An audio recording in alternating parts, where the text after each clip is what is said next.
Bahagi ng programang ito ang Angat Pa Makati sa pamamagitan ng ating minamahal na Vice Mayor Ernesto Mercado. Ngayon, nakasama din natin dito ang dating presidente ng Liga ng mga Barangay, si Kid Peña, nang siya'y tumatakbo pa bilang Vice Mayor ng nakaraang eleksyon sa Makati City. Ngayon nagtagumpay siya. Mga kaibigan, ang inaugural session sa panguna ni Vice Mayor Kid Peña officially declared open.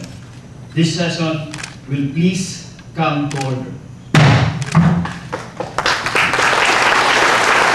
We observe today not a victory of party, but a celebration of freedom, symbolizing an end as well as a beginning, signifying renewal as well as change. For I have sworn before you and the Almighty God, today there is a great challenge before us. For man holds in his moral hands the power to combat all forms of human poverty and struggles of human life, guided by the revolutionary beliefs from our beloved heroes. There is more we can do in a host of cooperative ventures. There is more we can do. Divided, there is little we can do. For we dare not meet a powerful challenge at odds and split asunder. We offer a special pledge to convert our good words into good deeds in a new alliance for progress, to assist free men and free government in casting off the chains of poverty. The city of Makati is our last best hope.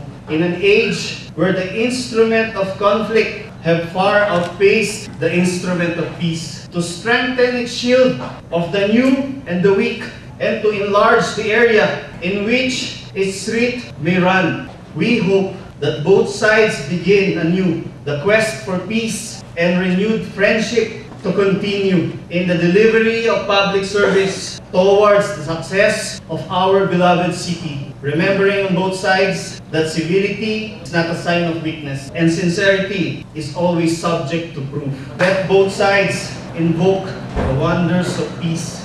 Together, let us explore the stars, conquer the conflict, eradicate division, tap the ocean depths, and encourage the art of working together for a better Makati.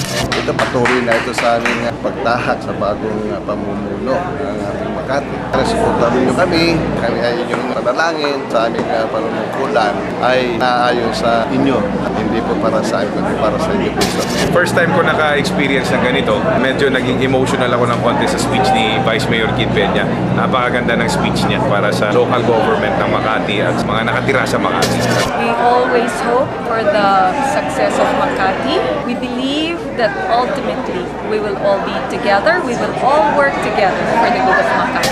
Sa mga minamahal ko pong mga taga-lungsod ng Makati, kami pong lahat dito sa Sangguniang Panglungsod ay nagagalak at kayo po ay nagpunta sa ating pong session hall at ipinamalas ang suporta at ika nga ang pananaw para magisnan ang aming pong paumpisa dito sa mga magiging sesyon ng ating gobyerno sa lungsod ng Makati. 10 po ng mga konsihal ay nandirito para ipahayag sa inyong lahat at sa sambayanan ng ating pinakamamahal na lungsod ng Makati. Kami ay umuupo at tumitingin ng diretsyo sa inyong mga mata para ipahayag ang tamang panuntunan sa lehislatura ng ating pinakamamahal na lungsod. Sa ngalan po ng ating punong lungsod, Jejomar Erwin S. Binay, hindi para paghiwalayin ang dalawang aspeto ng ikangay gobyerno na dapat naman ay isa. Ang prioridad ay dapat sa lalong ikauunlad ng pinakamamahal nating lungsod ng Makati. Mabuhay tayong lahat. Sana mga kaibigan, kayo po ay aming napaglingkuran. Maraming salamat sa muli naming pagbabalik sa Nayong Pilipino. Isa sa pinakamagaling na chairman, walang iba kundi si Ms. Charito Planas, malinis at mapapagkatiwalaan po ng kahit anong klaseng gobyerno. Ito po si Rose Sulangon, yung nakasama sa paglilingkod bayan dito sa Gabay at Aksyon. Mabuhay tayong lahat, mabuhay ang sambayanang Pilipino!